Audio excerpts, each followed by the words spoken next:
What's up, guys? DJ Tommy G here, and I'm here to make a video for Navy sub school and secf rates.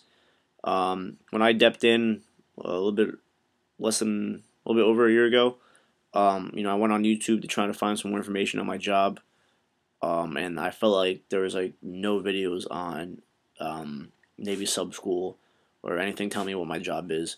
So I'm here to give you guys a little bit of a overview of what your job will be and what your school is going to be like after boot camp. First and foremost, congratulations on joining the Navy, and I wish you best of luck in boot camp.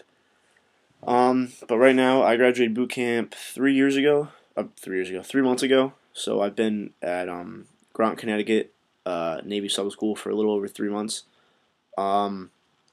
If you are, most of this video is going to be towards secf because that's what my rate is. But if anyone else has any rates and you have any questions, let me know, because I pretty much know everyone and every rate on base, so I can probably answer some questions for you. But secf, you graduate boot camp. Within 24 hours of graduation, you will be here at Grant, Connecticut. Your first school will be 7-week school. It's called BES, Basic Enlisted Submarine School.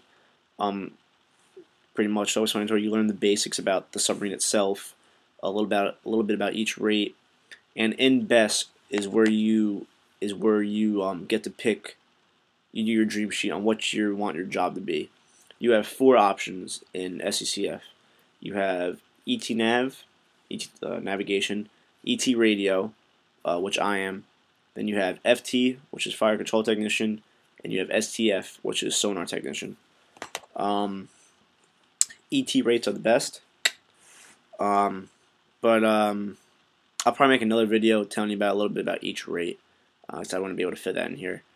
So yeah, you get to pick that within like the first 2 weeks of BES, and then you'll know what your job is. But that really doesn't affect anything in BES. So you do BES, 7-week school, graduate, then you go into something called ACU, which is a holding unit.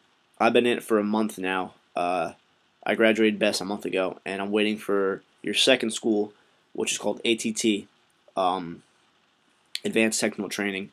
It's a 1-month course, but it's self-paced. It's all on a computer, so you can finish it a week early. It's just you'll finish it as fast as you can do it, pretty much. It's all on the computer. So that's a month long. And then once you graduate ATT, then you'll go back to the ACU holding unit. Right now, it's really slow. Like, I know kids that have been in ACU for like 3 or 4 months waiting for their school. But the third school you go to is Techno. Same kind of thing. It's a self-paced computer course class. It's also a month long, where you have a month to complete it. Then once you graduate that, back to ACU, and then that's where you wait for your A school, which would be whatever job that you've chosen or that you've been given. And your A school, I know like radio, which I am, has the longest A school.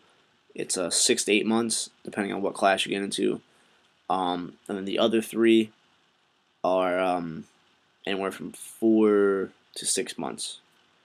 So if you're secf, you'll be here for at least a year, if not more. So yeah, those are the schools. Those are the 4 schools you will go to if you're in secf. You go to BES, ATT, Techno, and then whatever job you have, that A school, and they are all in Grant, Connecticut. So yeah, that's the schooling. You'll be here for at least a year, if not more. So you'll be able to settle in a little bit. You get the barracks rooms here are pretty nice. I'm married, so for you married guys, how it's gonna work for you is you're gonna come here from boot camp. You're gonna check in. You're gonna get a barracks room and stuff, and then once you graduate BES, you can live off base. So the first 2 months,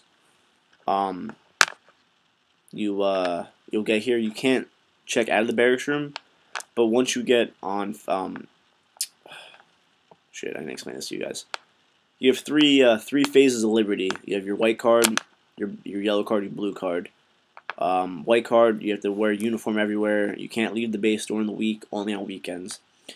After a few weeks, you'll get your yellow card. You have to do your qualification packet. Once you complete that, you'll get your yellow card. You can leave base during the week. You can stay up to 10 o'clock. You can wear civilian clothes, things like that. But you have to stay. You still have to sleep on base. You'll get your blue card like the last 2 weeks of best. And once you get your blue card, you can stay overnight off base. So I moved my wife up here to Connecticut like halfway through best. And then I would come sleep home. And then just go back to base in the morning once I got my blue card. And then once I graduate best, then you can. Once you graduate best, then you can check out of the barracks and come, like live off base officially, and then you can just drive to base every day to work. That's what I do right now. So the first 2 months here, or sorry, the first 7 weeks here, you'll have to like live in the barracks, but you won't have to stay there. You'll figure out when you get here.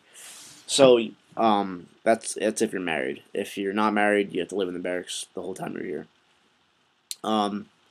But other than that, like the staff here, it's very laid back. You know, as long as you keep your boots polished and your haircut good, you'll be good. It's really not that difficult. Best isn't that difficult.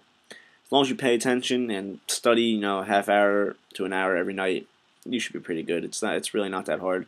And plus, you learn a lot of cool stuff in best. You do a lot of cool trainers.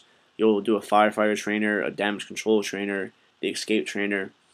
You got to do a lot of cool hands-on stuff in best. But yeah, that's pretty much it. Submarines are awesome. Ground Connecticut is awesome. Sub school is great. Good atmosphere here. You know, everyone just gets along. It's like one big fraternity, pretty much. It's a good time, and you picked a good job in the Navy if you picked secf. MTs, which is a sub rate, and then if you're MM, and you chose to come submarines, you know you'll really enjoy it. So any questions, please email me, comment, anything like that. Any way to contact me to give me a question, and I'm more than willing to answer it. Thanks for your time, guys, and good luck.